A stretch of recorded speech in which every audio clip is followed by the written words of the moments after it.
Morning बच्चों उम्मीद है आपने हिंदी 1 में पार्ट 1 और पार्ट 2 दोनों ही अपनी पुस्तक में और अपनी कॉपी में पूरा कर लिया होगा।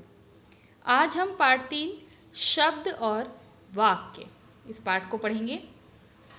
अपनी पुस्तक खोलिए। वर्णों के मेल से शब्द बनते हैं। हर शब्द का कोई ना कोई अर्थ होता है।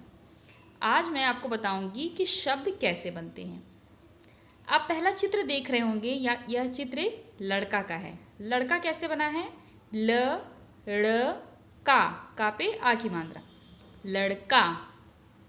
क म ल कमल। तो ऐसे बना है शब्द, यानी वर्णों के मेल से शब्द बनते हैं। एक एक वर्ण मिलकर क्या बनाते हैं? शब्द बनाते हैं और हर एक शब्द का कोई ना कोई अर्थ जरूर होता है।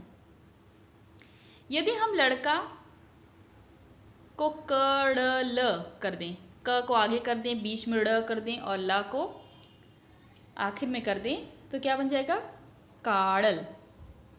इसी तरीके से ल म क कर दें तो क्या हो जाएगा? लमक। इसका कोई अर्थ है? नहीं है। तो इसलिए शब्द बनाते समय वर्णों का सही जगह प्रयोग करना चाहिए। अगर हम वर्णों का इधर उधर प्रयोग कर देंगे, गलत जगह प्रयोग करेंगे तो उस शब्द का कोई अर्थ नहीं निकलेगा। ठीक है, आइए और शब्द बनाते हैं। थैला, थे और ला मिलकर क्या बन गया? थैला। म का न मकान। यदि हम ना को आगे कर दें, माँ को बीच में कर दें और का को आखिर में कर दें तो क्या बन जाएगा? नमका, है ना? इसका कोई अर्थ होगा? नहीं होगा। तो हमें वर्णों को सही क्रम में रखना है। दूसरा है पनघट, पनघट।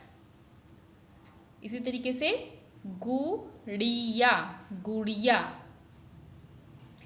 जिस प्रकार वर्णों को मिलाकर शब्द बनाया जाता है उसी प्रकार शब्दों को मिलाकर वाक्य बनाया जाता है। कैसे बनता है वाक्य? जैसे मोहन पढ़ रहा है, मोहन पढ़ रहा है। यहाँ पर एक एक शब्द, मोहन एक शब्द हो गया, पढ़ एक शब्द हो गया, रहा एक शब्द हो गया।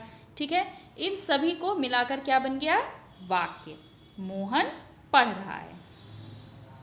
बंदर पेड़ पर बैठा है, बंदर पेड़ पर बैठा है। ये भी क्या है? एक वाक्य है।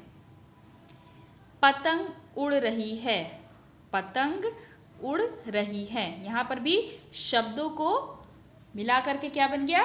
वाक्य। खरगोश गाजर खा रहा है, खरगोश गाजर खा रहा है। पूजा खाना खा रही है। तो अभी आपने देखा, सभी वाक्यों को पढ़ा और समझा कि शब्दों को मिलाकर के वाक्य बनते हैं। यदि शब्दों के मेल का कोई अर्थ नहीं निकलता है, जैसे मैंने आपको बताया कि अगर वर्णों को हम इधर उधर कर दें तो शब्द हम बनाएं अगर, तो उसका अगर कोई अर्थ ना निकले तो उस शब्द का कोई मतलब ही नहीं है। उसी तरीके से यदि हम शब्दों को इधर उधर कर दें और उसका कोई अर्थ ना निकले तो शब्दों के मेल को वाक्य नहीं कहते हैं। आइए जानते हैं कैसे। सबसे पहला वाक्य देखिए, उसके मैं साथ था।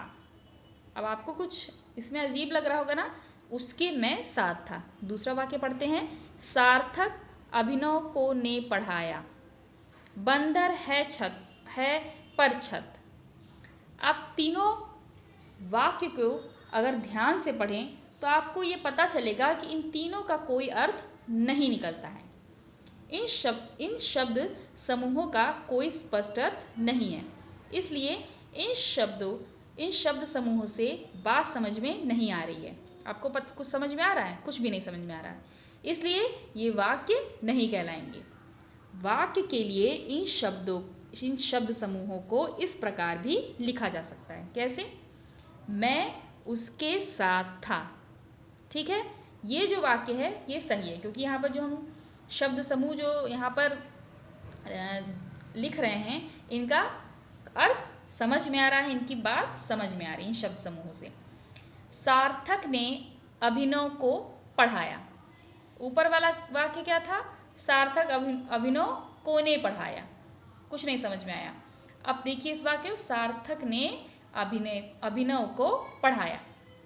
तीसरा वाक्य है बंदर है पर छत। इसका सही क्या होगा? बंदर छत पर है।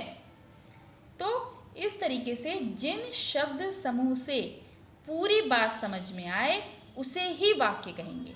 जिससे आपको समझ में आए वही वाक्य कहलाएगा। जिससे बात आपको समझ में ना आए वो वाक्य नहीं कहलाएगा। तो जो ऊपर के तीनों में आप वाक्य पढ़ रहे हैं इसमें आपको कुछ समझ में नहीं आ रहा है, इसलिए ये वाक्य नहीं है। जबकि नीचे के जो तीन वाक्य हैं इसमें आपको बात समझ में आ रही है, इसलिए ये तीनों वाक्य कहलाएंगे। ठीक है, तो बच्चों आप इस पाठ को अपनी पुस्तक से भी पढ़ेंगे। ठीक है, धन्यवाद बच्चों।